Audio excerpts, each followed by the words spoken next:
Olá Brasil, a paz do Senhor Jesus é o mundo inteiro, que Deus nos abençoe a todos. Domingo vai ser diferente de todos que já tivemos, vai ser especial, domingo dos 12 montes, na verdade o quinto domingo já, dos 12 montes, e nós vamos subir com os pedidos das pessoas da multiplicação, né? As pessoas que estão aderindo, que estão participando do grande propósito 153 da multiplicação, e levar o livro dos dizimistas e orar para que Deus ele abra portas, abra as janelas dos céus, para que Deus dê saúde, prosperidade, qualidade de vida, e não deixe que venhamos depender de homens, tá? Aliás, eu e você fomos feitos para dependermos exclusivamente de Deus. Eu vou mostrar para você na palavra daqui a pouquinho. Agora eu quero orar com você. Então, domingo, 8h30 da manhã, a mega concentração, 8h30 da manhã, a mega concentração, e a partir das 6h30 da manhã, das 6 horas, a mega imposição de mãos. Começa às 6 horas nesse domingo a imposição de mãos, e 8h30 a concentração de fé, para abençoar a sua vida, para mudar a sua história, para fazer milagres extraordinários. E Deus vai estar presente, agindo, recebendo você, tá bom? Vamos falar com Deus agora. Vamos orar como temos feito já na introdução do programa. Nosso Deus e nosso Pai, nós entramos em oração, na dependência total do Senhor. Foi o Senhor mesmo quem disse: sem mim nada podeis fazer. E eu tenho certeza absoluta nesta palavra, nesta verdade, que não há homem na face da terra, nem aqueles que detêm o poder aquisitivo ou têm um nível intelectual elevado, que têm recursos, mais recursos que os outros, são autossuficientes. Não, Pai, não existe. O próprio João Batista, na sua sabedoria, disse: o homem não pode receber coisa alguma se do céu não lhe for dada, seja qual for o homem. Por isso oramos, Pai, para que o Senhor tenha misericórdia de nós, tenha compaixão de nós e alcança-nos com teu poder grandioso para nos dar saúde, para nos dar paz, para abrir portas na nossa vida, principalmente na vida dos aflitos, dos preocupados, dos que estão distantes, Senhor. Talvez vivendo um momento terrível na vida deles. Abra as janelas dos céus e derrama bênçãos sem medidas. Faz milagres, Senhor, curando das enfermidades. Cura o canceroso, cura dos rins aquele que fica na máquina de hemodiálise, do fígado, da gordura no fígado. Meu Deus, cura dos pulmões, do coração. Cura esta mulher do cisto, do mioma, dessa infecção, dessa hemorragia. Este homem da impotência, do câncer de próstata. Essa criatura que está no limite, Pai, que tem úlcera, gastrite, doenças terríveis no estômago. Meu Deus, cura do cérebro, coágulo no cérebro, tumor, câncer, da hérnia de disco. Cura essa criatura das dores no corpo, nos ossos, o desgaste, da fibromialgia, dos nervos, do diabetes, Senhor. Meu Deus, cura, restaura esse corpo de qualquer enfermidade, das dores malditas. Abra portas na vida dessa criatura, abençoe o empresário, o comerciante, o desempregado, abre uma porta de emprego gigante, Pai. Abençoa todos os dizimistas, prospera a vida dos dizimistas. Consagra esta água e quem beber receba vida. Em nome do Pai, do Filho e do Espírito Santo. Amém. Beba da água abençoada. Graças a Deus. Quero mandar um beijo, um grande abraço para Angola. Angola abriu a porta, né? para que eu e a bispa pudéssemos estar lá no dia 15 de maio, às 10 da manhã, no estacionamento ali, gigante, né, da nossa segunda cidade mundial. Ali também tem duas, né? E numa delas, no estacionamento, que é gigantesco, eu e a bispa estaremos fazendo a imposição de mãos, a mega imposição de mãos. Vai ser histórico, assim, vai ficar marcado na história dos angolanos, né? Então, no dia 15, às 10 da manhã, a mega imposição de mãos em Angola, tá bom? Deixa eu mandar um abraço aqui para o homem de Deus também, que aniversariou essa semana, né? Está aniversariando. O bispo Marcelo, lá do Rio Grande do Sul. Bispo Marcelo, que Deus te abençoe, abençoe sua família, sua esposa, pastora Aline, não é isso, Aline? E tem dois rapazes, quase do tamanho dele já também, os príncipes ali, e uma moça, né, uma jovem. São três, uma princesa e dois príncipes. Se bestar, como diz a ensineira, quem está fazendo as reuniões são os rapazes. E Bispo Marcelo deve estar pescando, né, fazendo alguma coisa. Brincadeira. Vamos em frente. João capítulo 15, Evangelho de João no capítulo 15, diz assim: a videira e os ramos. A videira é Jesus, é claro, é óbvio. E eu e você somos os ramos. Ah, mas eu não sou da sua igreja. Não, não é preciso ser da minha igreja para ser o ramo. Toda criatura, né? Falando da raça humana, é claro. Todo ser humano foi feito desta forma. Se você entende um pouquinho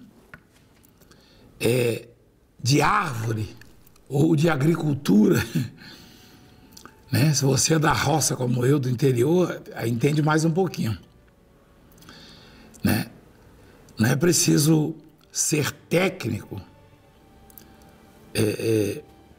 agrônomo ou engenheiro agrônomo para saber que os ramos não têm vida própria. É preciso raízes para tirar os nutrientes da terra e a umidade, parte dela. Os ramos, no máximo, recebem um pouco de umidade da chuva, do orvalho, tá? Pelas folhas. Mas, na totalidade mesmo, a maior parte da umidade e todo o nutriente, porque uma planta não vive só de umidade, não. Uma planta não vive só de água. Tem gente que sabe, basta jogar água. Não, a planta tem que extrair os nutrientes. Ela se alimenta, ela tem que tirar os nutrientes. Tanto é que uma terra fraca produz árvores fracas. Planta feijão, soja, milho, uma terra fraca, você vê. E pode botar a água que for. Se não tiver os nutrientes, até o pH não tiver compatível, regulado, a acidez, né? Por isso que, eventualmente, tem que botar calcário, e adubo químico, adubo orgânico, principalmente, que a gente fazia na roça. Então, parte da umidade tira do orvalho da chuva. Mas a maior parte vem da terra. E qual é a via? Qual é o canal? O conduíte? As raízes. As raízes é que trazem. E essas raízes, elas, no mundo espiritual, no terreno espiritual, só a videira tem. Ou seja, o tronco, né? E se você quer saber, é Jesus Cristo. Nós fomos feitos assim. Ninguém vai mudar a criação. Não vem com essa de evolução, que o homem era daquele jeito, conversa fiada. O homem sempre foi desse jeito, sempre foi homem.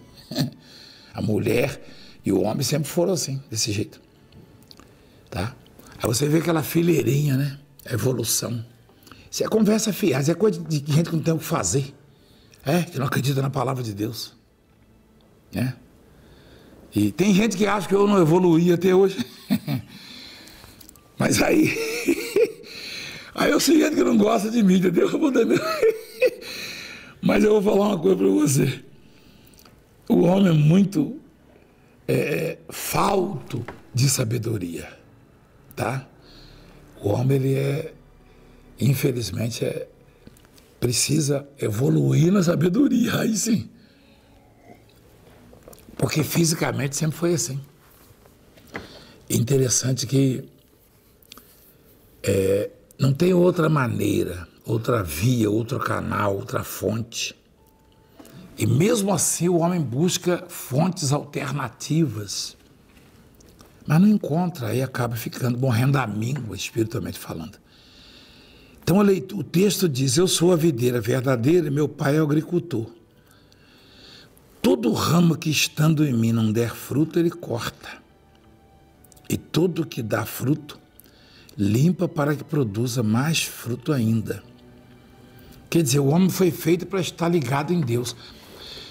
Não tem essa de escolher, não é opcional. Deus não fez o homem, falou, quando ele crescer, ele escolhe. Não existe isso. Não. Todos nós fomos feitos em Deus, através de Deus, ligados em Deus.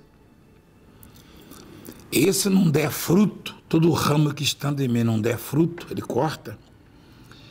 É que o homem foi feito para dar frutos, bons frutos.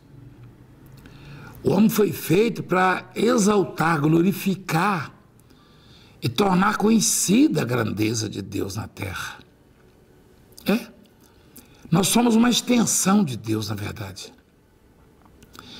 Então, se nós não produzimos frutos, ou seja, se nós não agradamos ao Criador, se o homem não agrada o Criador, não serve o Criador, não dá alegrias ao Criador, ele serve para quê? Para nada, corta e lança no fogo. Aí Deus permite o fim mesmo dessa criatura, depois de muitas oportunidades. Aliás, isso também está na Bíblia. Nós temos um exemplo na Bíblia que o dono da fazenda, da vinha, da plantação, ele foi por 3 anos consecutivos e não achou fruto numa árvore.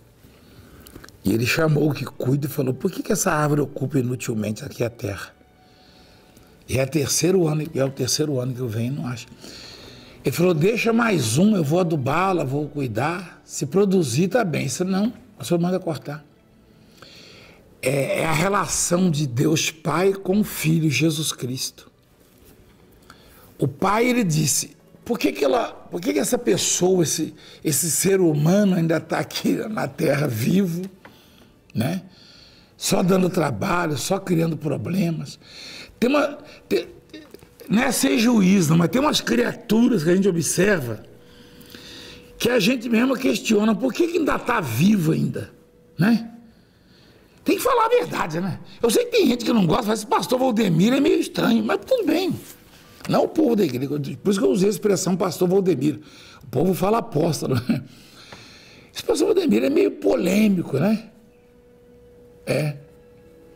E eu não acho.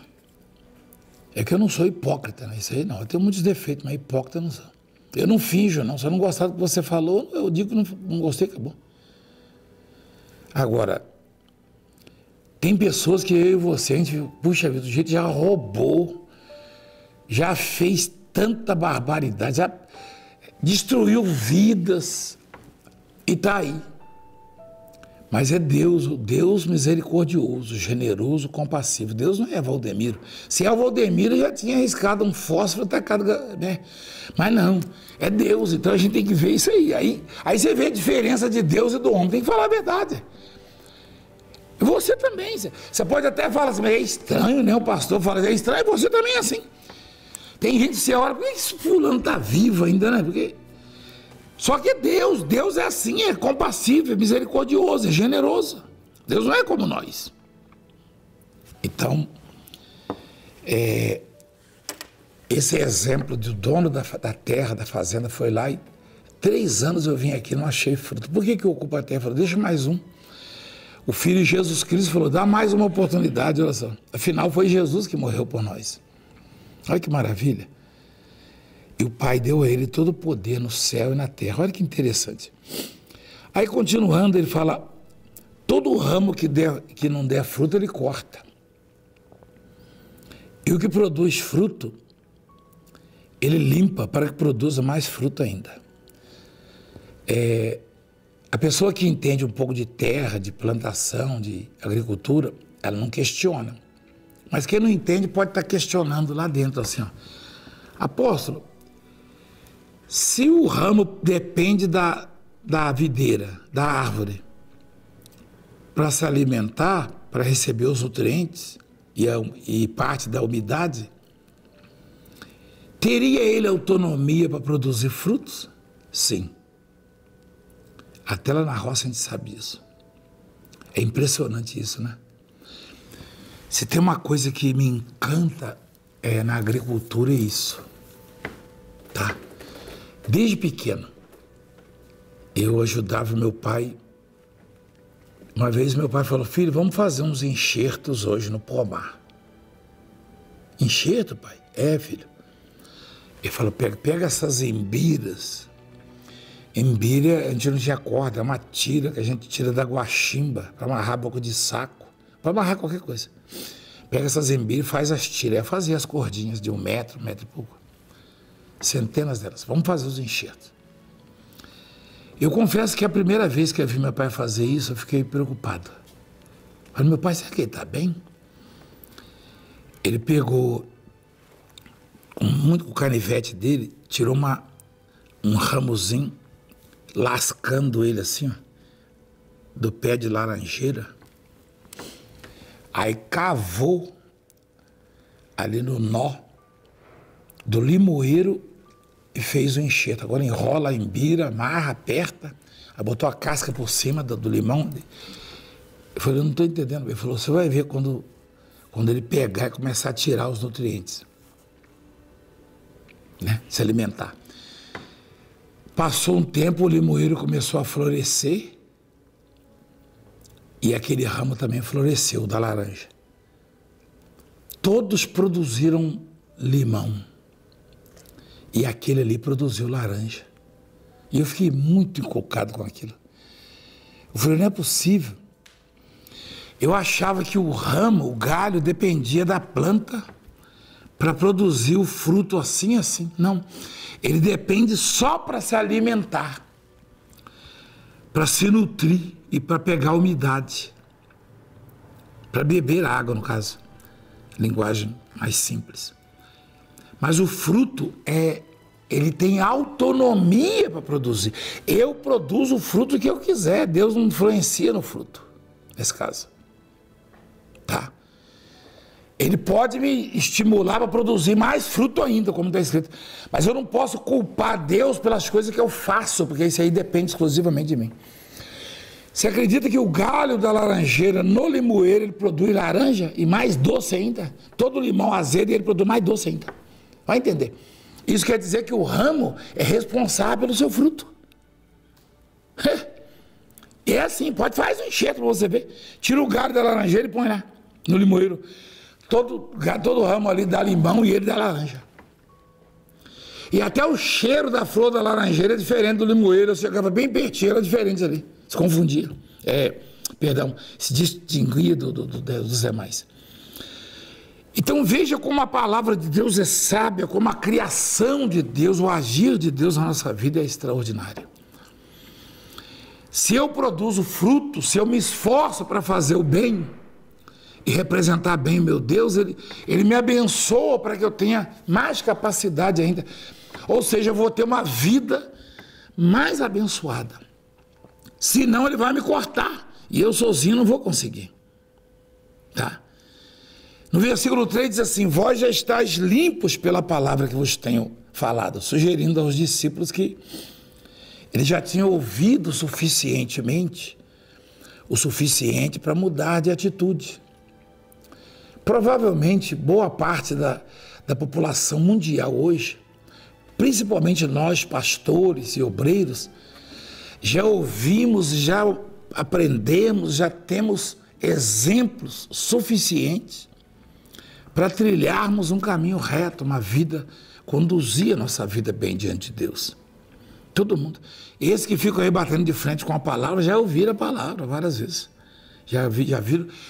Tem uns aí que blasfemam, que murmuram, que ameaçam as igrejas. Um político, ele já foi curado de câncer, quer saber? Eu orei por ele.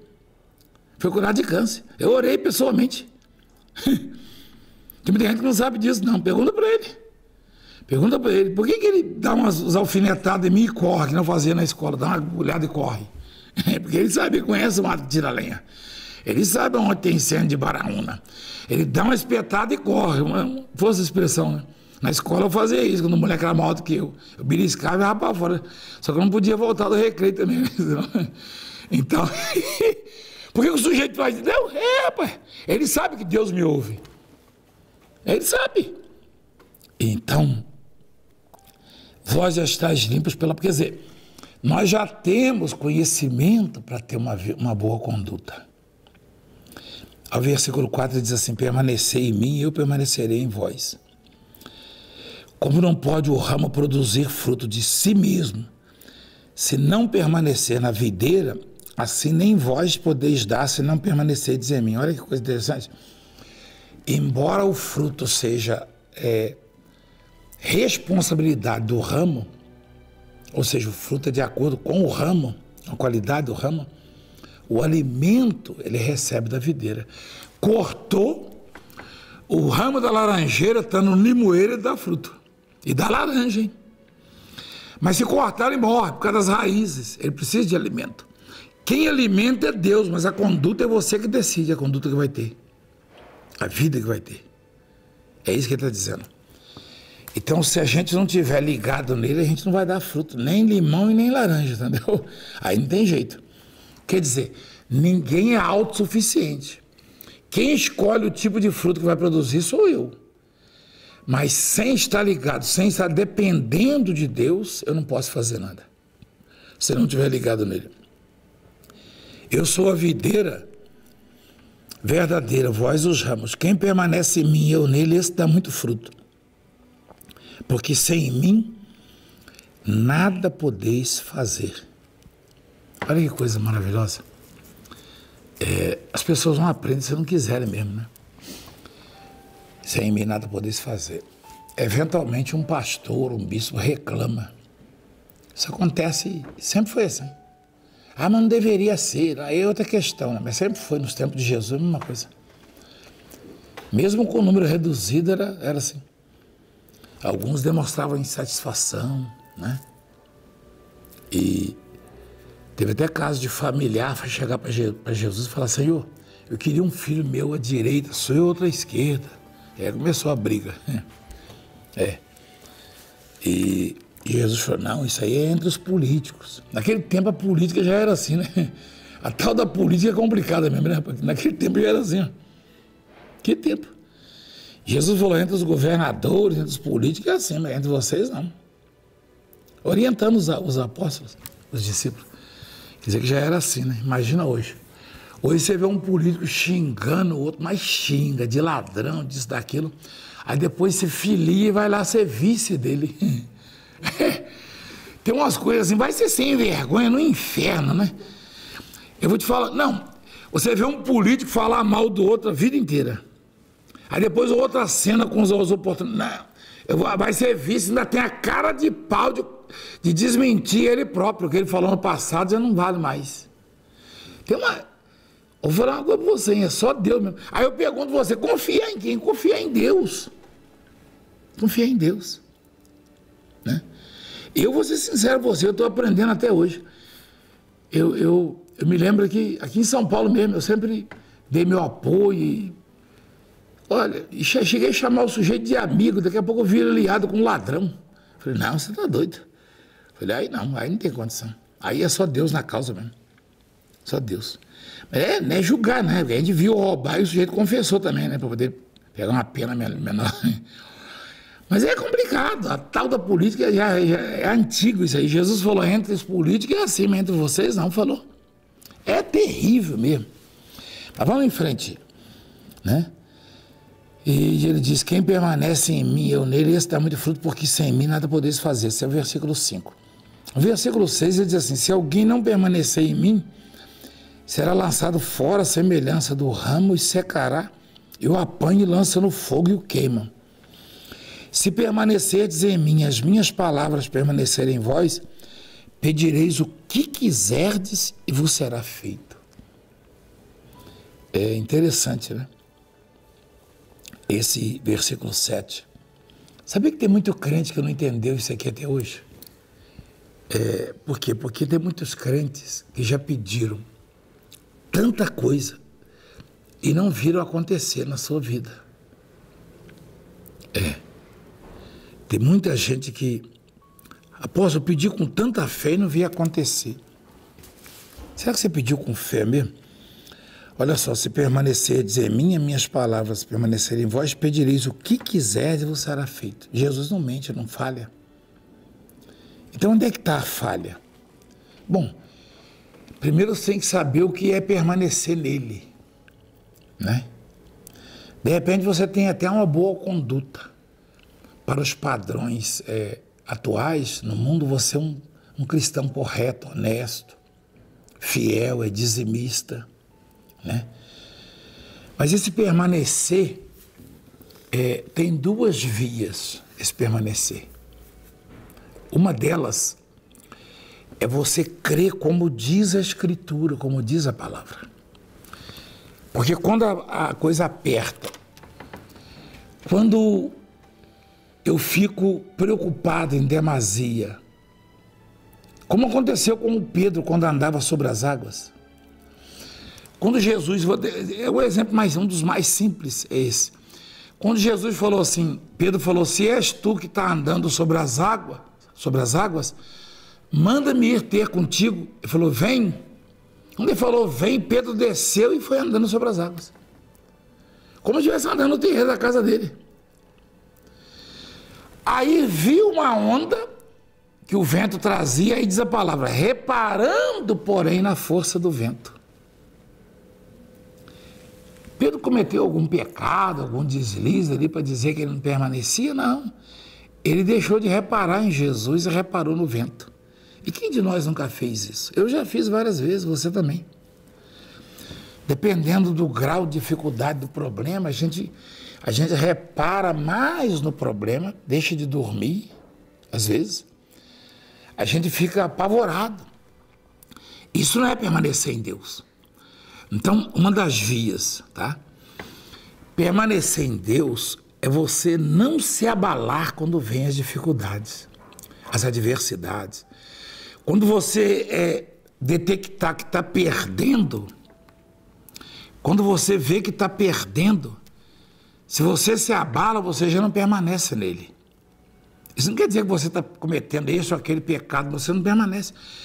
Porque permanecer é você não abrir mão das promessas. E as promessas de Deus não têm relação com as circunstâncias, com o tamanho da dificuldade do problema, não. Por exemplo, um crente quando contrai uma doença, uma enfermidade, aí ele ora, ele fala, Senhor, eu quero a cura, e ele está confiante. Aí o médico fala, isso aqui não tem cura, ninguém nunca foi curado disso, a fé dele vai lá embaixo. Então a fé dele era em quem? No médico, na ciência. Porque se a fé de antes era em Deus, ele vai se abalar com a palavra do médico, porque se Deus não depende de médico nem de homem, de algum. Ele já não permanece nele.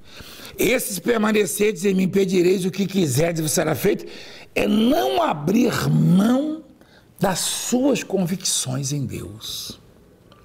Isso é fé. Não interessa o que falam, não interessa o que está acontecendo, não. Eu me lembro de um fazendeiro nos Estados Unidos, uma história bonita de um fazendeiro, todas as igrejas lá dão esse testemunho. Eu ouvi uma vez de um americano, um corretor de imóveis, ele perguntei se ele tinha fé, ele falou, tenho, sou dizimista.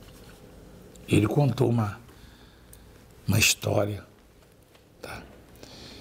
Ele disse que uma família de fazendeiros, irmãos e primos e parentes mais distantes também, tinha milhares e milhares de hectares de terra e um deles ouvia todos os dias piadinhas e humilhações dos parentes, dos colegas ali, porque todo ano na colheita, separava 10% e levava para a igreja dele. E os outros zombavam. E teve um ano que as previsões foram terríveis, assustadoras. E os fazendeiros entraram em pânico e ele tranquilo, assoviando, cantando, plantando. E alguns falaram, esse ano eu vou plantar menos, que vai ter uma geada. E eu vi isso aqui também no Paraná, numa lavoura de café. Membros da Igreja Mundial do Poder de Deus, eu tenho gravado lá o testemunho. Tá? Eu tenho gravado aqui. Quando o altar é redor, eu tenho gravado. Só que lá foi o seguinte, plantação de trigo e outros grãos, cereais.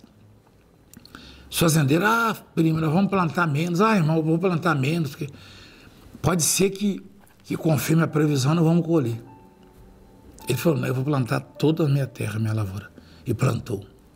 E como a maioria plantou menos, e o boato surgiu, aí começou a especulação e aumentar o preço das coisas. E ele era dizimista fiel e confiante em Deus. Aí começou a esfriar e começou a gear. Ele pegou a Bíblia e abriu em Malaquias, botou aberto no meio da lavoura dele, da plantação dele. E aí é que zombaram mesmo. E riram, você é maluco. E conclusão, todas as plantações, milhares e milhares de hectares foram destruídos. E em volta, a divisa ficou... Aliás, ninguém conseguia ver de quem era. Ele sabia por causa dos marcos, né, que tem. Mas no caso, todo mundo via onde era a plantação, a fazenda dele, porque a divisa dele não caiu absolutamente nada de gelo, de neve, de geada. Não afetou um grão na lavoura dele.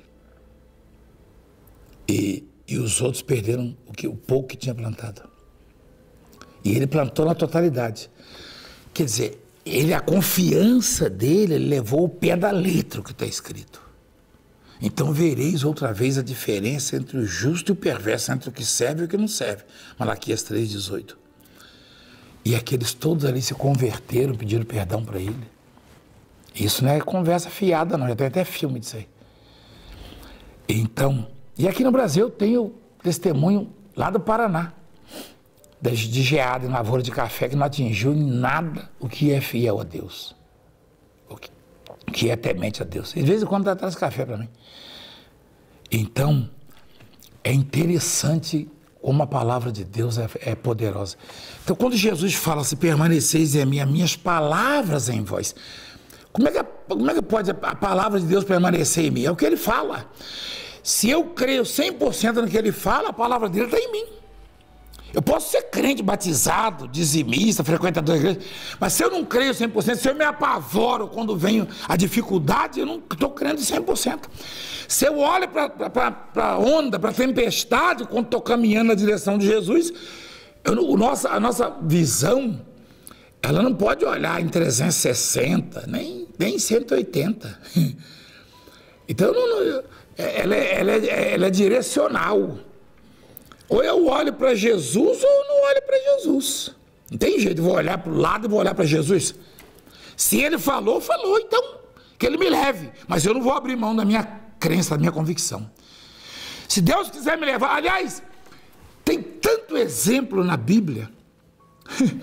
3 homens fiéis, 3 crentes fervorosos, fiéis, optaram por não adorar a estátua de Nabucodonosor, adorar a Deus em espírito, e foram jogados na fornalha de fogo. O diabo poderia falar para eles assim, cara, como é que Deus deixa jogar vocês? Está sendo preparado, vocês vão ser jogados. Não é melhor vocês se arrependerem? Foi dada uma outra oportunidade. Com certeza o diabo falou isso, que aquela oportunidade foi o diabo que deu a oportunidade para eles traírem a Deus a fé. Vamos botar de novo, se adorarem, a gente, né? Não vamos adorar, não. Aí o rei falou, quem vai poder livrá-los? Eu falei, se Deus quiser livrar, ele livra. Se ele não quiser também, a gente morre queimado por ele. Essa é a convicção do crente, meu irmão. Essa é a convicção do crente. Eu tenho vontade de chorar quando eu lembro disso aí, desses homens, porque essa é a convicção do crente. É o Estevão, é o Paulo, o Carrasco amolando o machado, ele falando, minha coroa está guardada. Quem crê em Deus, crê. Quem crê não foge. Quem crê não foge. Não interessa as circunstâncias. Aconteça o que acontecer, eu não abro mão da minha fé, eu não abro mão das minhas convicções, eu não abro mão daquilo que eu vi Deus na minha vida fazer e daquilo que Ele prometeu. Não, eu não posso abrir mão. Não posso abrir mão. Essa é a minha fé. Então, quando Ele fala, as minhas palavras permanecerem em vós. Será que a palavra está permanecendo em você, crente? Ou você está apavorado porque num exame deu isso? Porque alguém te tirou aquilo? Porque o outro está te ameaçando? Enfim. Eu tenho vários atentados na minha vida. No passado. Muitas coisas. Né? Você acha que eu deixo de viver quando alguém me ameaça? Claro que não. Claro que não. Aliás, tem tantas recomendações. Semana mesmo eu li uma palavra. O Davi, ele estava preso pelos filisteus. Ele falou, eu confio em Deus, eu não temo que possa fazer o homem. E Deus tirou ele de lá dos filisteus.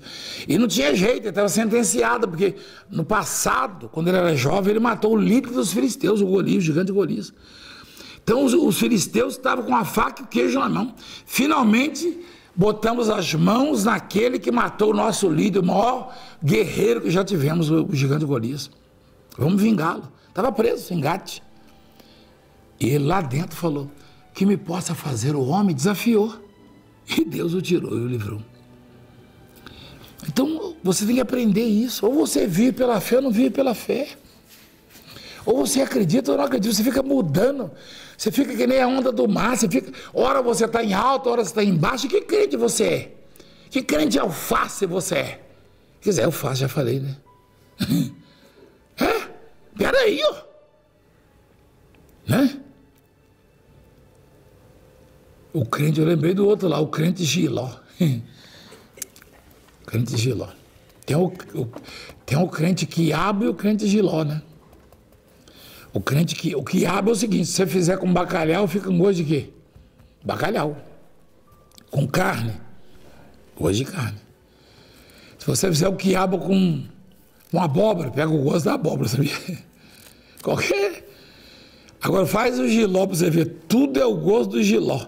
Giló com bacalhau é Giló, Giló com carne é Giló. Giló não muda o gosto, não. Prevalece. É Giló mesmo. O quiabo não.